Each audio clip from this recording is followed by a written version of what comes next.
Hello, everybody, and welcome back. Yes, I am back. I know it's been a while. It's been a couple of months before and my last video, to be honest. Everything's been pretty crazy, but I've been making some way and some schedules to where I can start posting consistently on YouTube and everything like that as well, and to start producing more content, gathering ideas for videos, writing them down, and then trying to go in order everything as well. This is going to be the first of two videos today. The first video going to be on obviously our collab with Idolmaster today as well, and then the second video will be on PR4 with my thoughts and opinions. But further ado, I didn't miss you guys and everything like that. You know, I definitely appreciate all the comments and still the consistent support as we are reaching close to the goal of 1K, which is just truly amazing, and I'm blessed and everything like that as well. Disclaimers and everything as well. I've been noticing around just watching some videos lately that my name is being used in some other content creators' videos. Just make sure if you're using my name as a reference or anything like that, that you keep all the other hateful comments and everything like out of YouTube. If you don't have something nice to say, don't use it at all. That's all I want to say. I do not disown acts of, anything like that towards other content creators, since we should be an equal community and everything on par. Whether one player may be more experienced than the other, but we're all together, we're in the same game, we enjoy it, and we like to produce the same content, everything like that. So if other content creators are making videos, just support them and everything like that. Leave the hatred out. We have enough in that world, and we don't need to be dealing with that. But further ado, let's go into our collaboration with Idolmaster, the event that a lot of people have a lot of thought and opinion about. Some of the people thinking that this collab should have probably never happened. We're going to do a complete event overview. We'll go over the ships first, and then we'll go over my thoughts and opinions about the ships, and then we'll go over the maps for everything like that. Is for players that are new, that this will probably be their first event, to what to farm for, what to look at as far as fleets and everything like that, and if there's any gear realistically worth farming from this event and everything like that as well. So further ado, we'll start with probably the star of the show as far as the entire collab and ships and everything like that, and that is going to be our girl Azusa Miura. I've personally never watched Idolmaster. I know of what it is, but I've never seen it. So when the collab came, I was, kind of curious about it and everything like that as well. But I'm also was kind of skeptical of what the event was going to bring. But we'll go over her. This is probably much the star of the show as far as everyone has been saying. So she is a heavy cruiser, super rare rarity. She does have 5,000 health, which for a heavy cruiser is pretty low. But basic understanding is that these collab ships were pretty much supportive ships, and not very like other unique event ships. Because having 5,000 HP in a heavy cruiser category class is pretty not that great, considering that some of them are a lot higher, aka like Drake and a year and Rune and all of them as well. Everything like that. Her efficiency on her main gun is only 120, and her DD is abysmal. It's 65%. Her anti-air is only 115. She only has 240 firepower, 211 AA, medium armor as well, which for a heavy cruiser is very interesting of having medium armor. But her luck stat is 91. Her two skills are Feigned Innocence. When a ship fires her main guns, 30% chance to increase the ship's main gun damage by 50% for 3 seconds, and her AA by 15% for 5 seconds. This effect may only activate once every 5 seconds.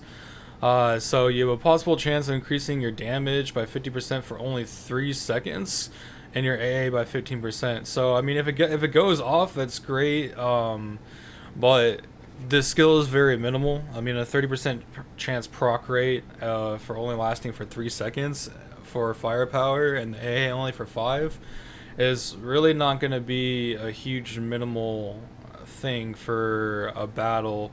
I mean, if this is like the only ship that you did get, this would probably be a good supportive ship if you don't have anything else. If that ship does proc, then that would be pretty nice. Her other one is Healing Augury. As long as the ship is afloat, decreases your main fleet's damage taken by 5%. At the start of the battle, tells a fortune and receives one of the following effects. Either 1. Increases the ship's evasion by 12%. 2. Increases the ship's accuracy by 12%. Or 3. Increases the ship's firepower by 12%. Or 4. Heals the ship by 15% HP. So, out of all the fortunes, that skill alone is probably one of the better skills that she has, considering the fact that your fleet that she is in is going to take reduced damage, and then also it's either going to increase one of the stats tremendously as well, which would be a lot better than the first skill, considering the first skill only has a 30% chance proc rate and is not that great. Her other one is obviously her barrage, which is a level 10 barrage. Damage is based on skill. Vanguard consists of the ship. With this barrage that activates, the ship becomes lost and stops in place. Speed drops to 0. That barrage alone is a little mouthful, really weird to explain when the ship becomes lost. We're not really going to go over that because it's not very important and everything, but this is probably the start of the show.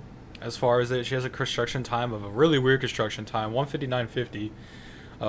Not even an even one or anything like that as well, which is kind of interesting.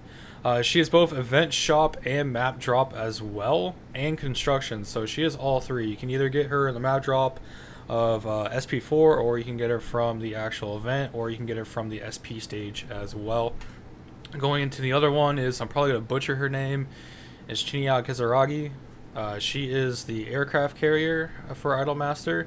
She has a build time of 6 hours and 15 minutes, which is ridiculous. Thank God quick finishers are a thing in the game, because waiting 6 hours for a ship would be driving mind-boggling.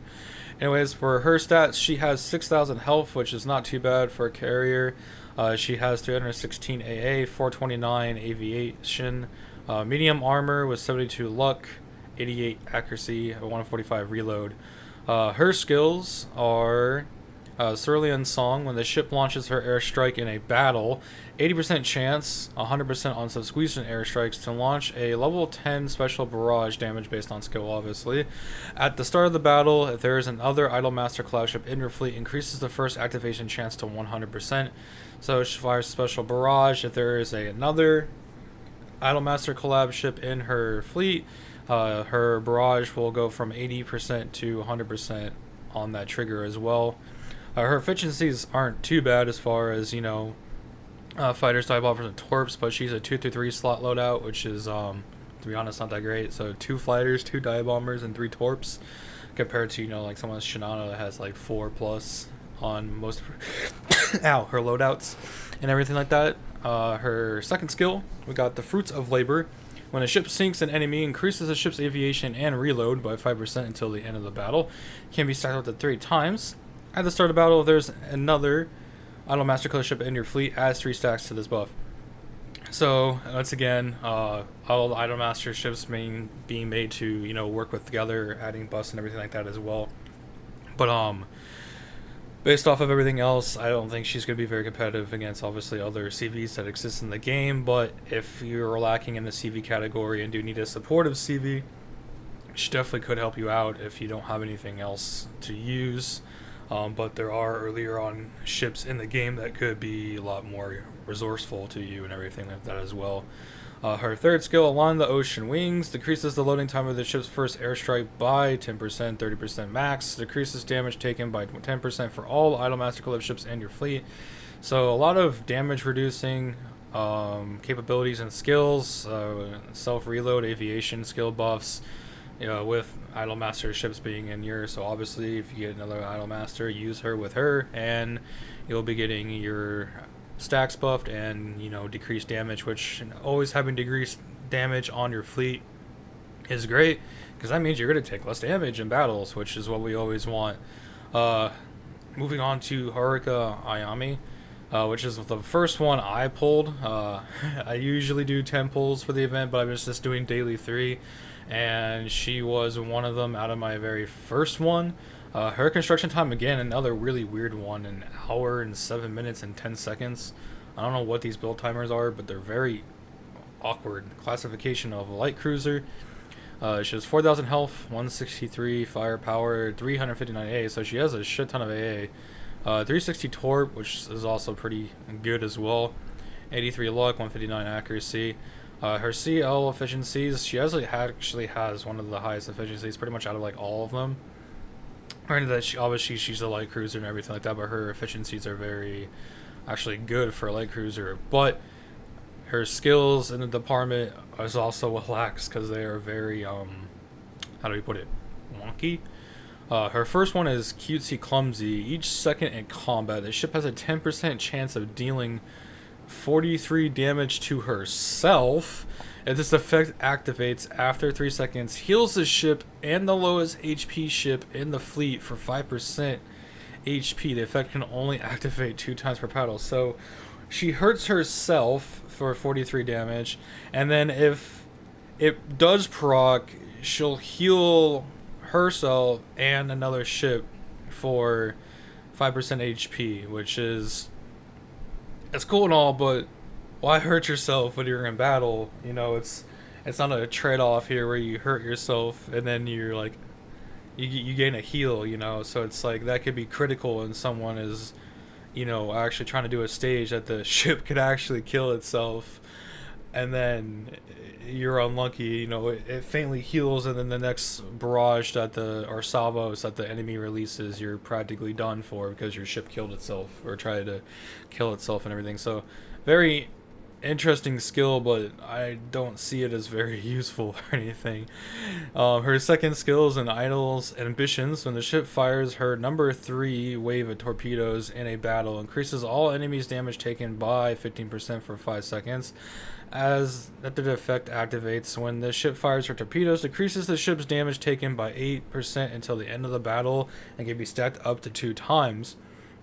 So a little bit better of a skill, but you have to launch 3 waves of torpedoes for it to activate to increase your damage to all the enemies for 5 seconds, and decreases the damage taken until the end of the battle, which is nice. But once again, to fire multiple waves of torpedoes for her and everything like that as well, even though she does get torpedo base +1 and torpedo preload at her second limit break, so you can actually get them all pretty decently and everything like that as well. She has pretty decent torpedo for a light cruiser, which is 360. So once again, I mean, not too bad, but very interesting skills that are kind of weird and loopy. But if you did get her, I guess use her if you don't have any other light cruisers that exist, which in the game of starting Azur lane, you're going to get a lot of cruisers that are going to be once again more valuable, such as like Brooklyn and Phoenix and Leander and stuff like that, or Cleveland even, and that are going to be a lot better than, you know, one of the iDOLM collab ships. But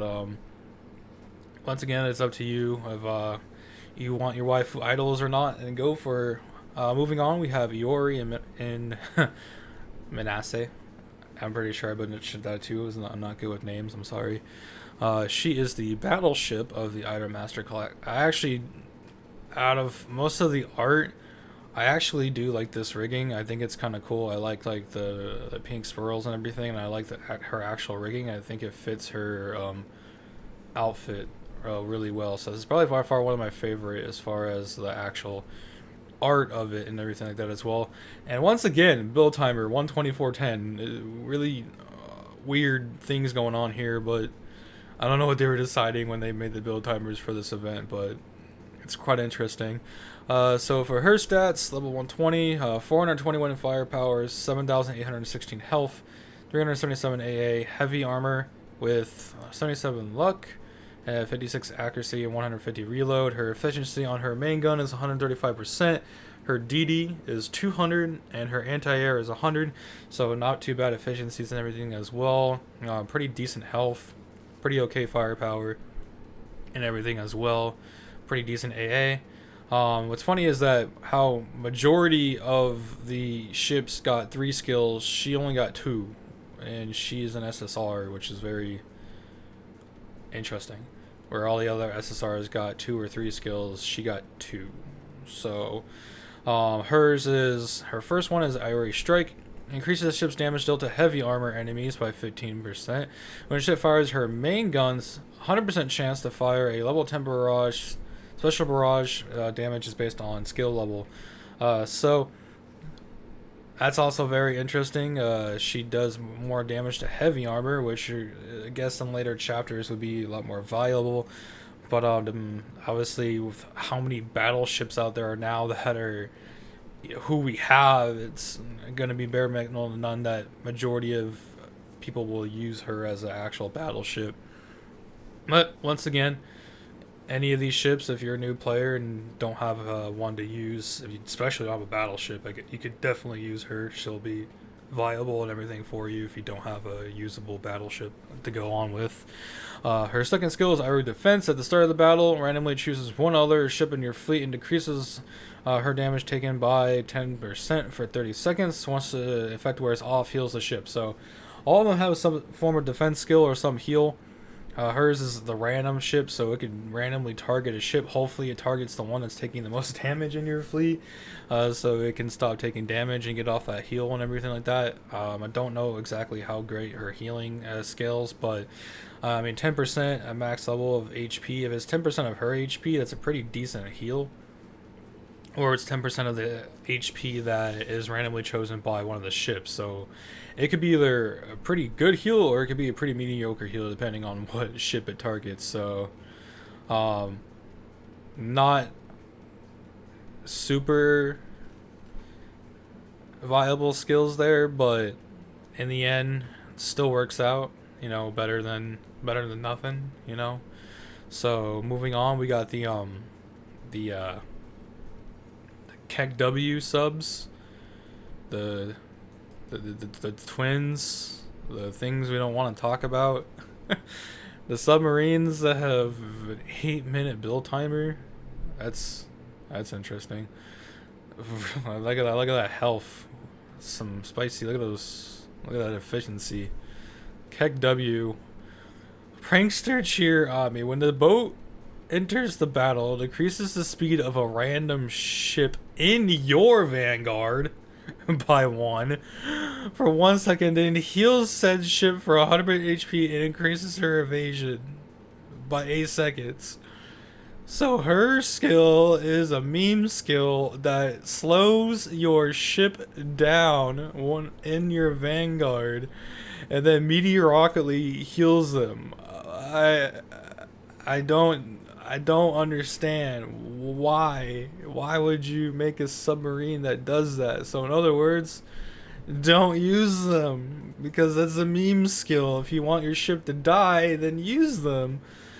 Her sister, which is another submarine, has the same skill, where it chooses a random ship in your fleet and it freaking makes their speed get reduced. And then it heals them for 100 HP, which if you think 100 HP is a lot, it's not. That's like, if it's a CA, that's like a ladybug and you're tickling a ladybug with a stick. 100 HP is nothing, alright? That's Pepega amounts. So the subs are absolute dookie. If you pull them, don't use them. Point accumulation is Ritsuko, aka Glasses Waifu. She's a munition ship. Casino Lovers Rising. She does got Dubuari, but obviously she is not the cow, the high quality cow that we all know and love.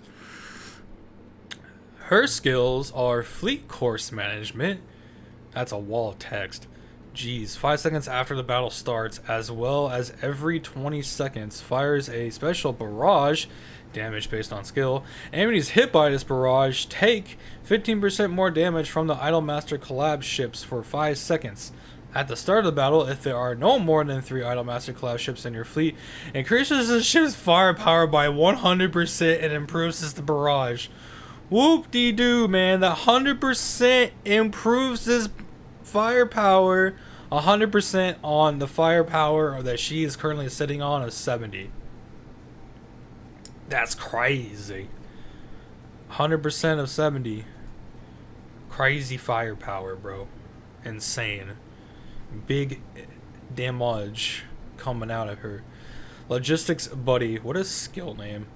When the ship has cargo equipped, decreases the time the ship's burn damage by 3 seconds and decreases your flagship's burn damage taken by 15%, but also decreases the ship's speed. So, she takes less fire damage as she's equipped with cargo, but it decreases her speed by 3. Stop making skills with decreasing speed. I don't understand why you would sacrifice something as stupid as, hey, your ship burn less time, but my speed is going to be 3, so I'm going to be sitting pigeon in water, and then I'm going to get blown up by an artillery strike.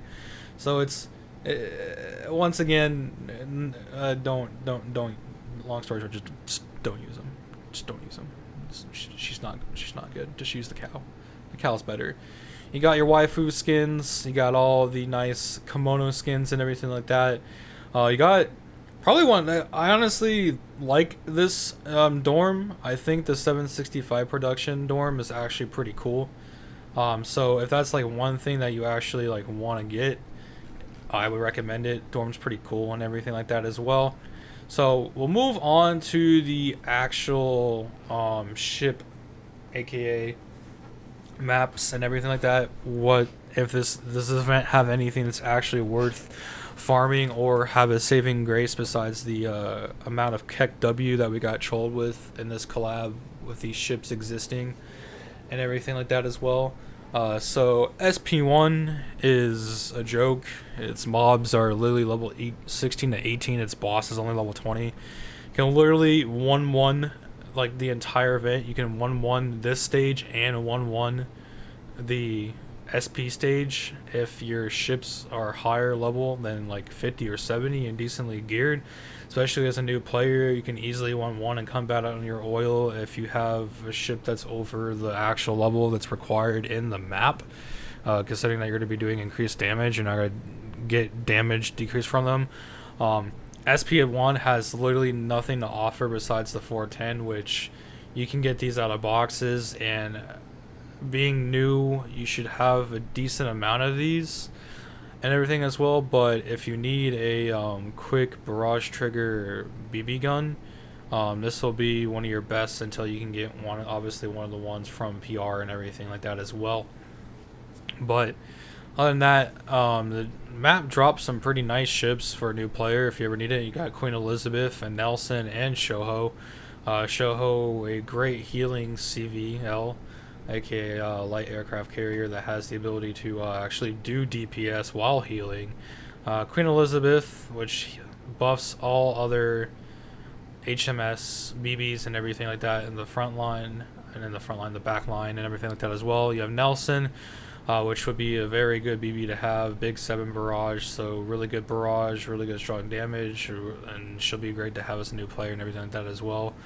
SP2, moving up a little bit in level, we have mob of 36 to 38. We have Siren order of level 39s, and the boss is level 40. We got toolboxes, which is and fire extinguishers, which are the only 2 good things out of this map. Indianapolis and Houston and Shoho drop out of this map. So as far as drop characters, the first map is better. Indy is not that great. She doesn't really have anything to offer to the table. She's just a meat shield that dies very quickly and does no damage because she's not good at all. Moving on to SP3, we have a mob of 56 to 58. The Sirens are level 60-ish. The Bosch is also level 60. Nothing great out of this at all. SP3 is absolute terrible as far as equipment. But one ship that it does drop that is worth it is Saratoga. Okay, one of the best CVs in the entire game. Extremely high damage output when retrofitted. A very good overall actual carrier. Can carry you a very long way in high chapters and everything else as well. So, I mean, if you do need Saratoga, you could farm there to get Saratoga. Other than that, I would not recommend staying in SP3 for so long. And this is the saving grace of the event, SP4, and here's why. One, SP4's mobs are only level 78, where the Sirens are only level 79, and the boss is only level 80. And it has Neptune guns, triple 152s, which is one of the best guns for CLs besides the net, obviously Seattle gun, which is the HE gun. But this is one of the best AP CL guns in game, also known as Neptune's gun, everything as well, or secondary BB guns, auxiliaries for firepower and everything like that as well. But also, Cleveland is in this map, and the Arza is also in this map as well. So SP4 is the main map that you would want to farm for this event if you can handle it. It's really not that hard. As a new player, you can start off in like SP 1 through 3 and just level up your ships and everything, and then go into SP4. Should be able to clear it if you have any good ships from the past previous events. Especially if you got a New Jersey or anything like that, you could easily use New Jersey as your back line and throw like a pretty good solid front line, either like a Baltimore or a Birmingham or a Ruin or something that uses solo, and you can literally just do 1-1, so you can just cut back on your oil, having like a 20 plus fleet, or you can use Cassin and Downs for Pete's sakes, and then use a Arizona or something in your back line as a battleship, and not really use any oil at all to farm this map and get chances at getting the triple 152, which is a very good gun to have as well. And finally, you have your SP stage, which also does drop Nep guns, but it also drops Hiru and Soryu and Azur as well, and is only level 100 for the boss, and the mobs are only 96 and 98. So once again, this collab, as far as actual levels and its places, is not that great. So I mean, it's super easy. Should be able to do SP very easily. Everything like that as well. SP4 event's pretty much a cakewalk, but that is pretty much the main things for the maps. Moving on to obviously the event shop, buyout price is 114,000 points. And pretty much anything worked out of here as a new player. If you can't farm SP4 and you want the ship, buy out her obviously, and then the boxes so you can get more equipment. Not the gear skin one, but the actual gold ones. Cognitive chips for your shop as well. Prints, obviously, strengthening unit S4s, special strengthening unit S4s.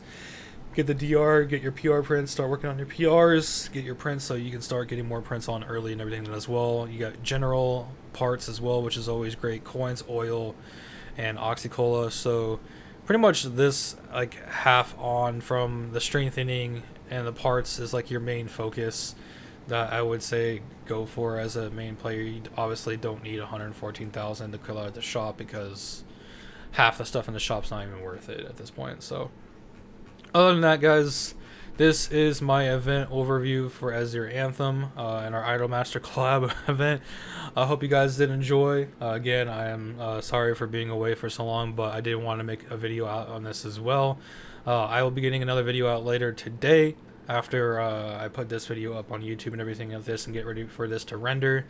If you guys are enjoying the event or do enjoy an event, let me know your guys' thoughts and opinions about the event in the comment section below as well.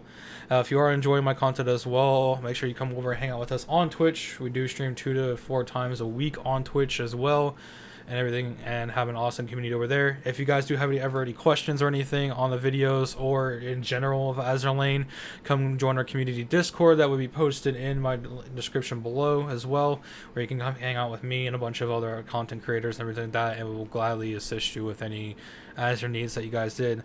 Anyways, until next time, guys, I wish you all a good rest of your weekend and everything like that as well, and have fun grinding, and take care, and I'll see all you guys again until next video. Have a good one, guys. Peace.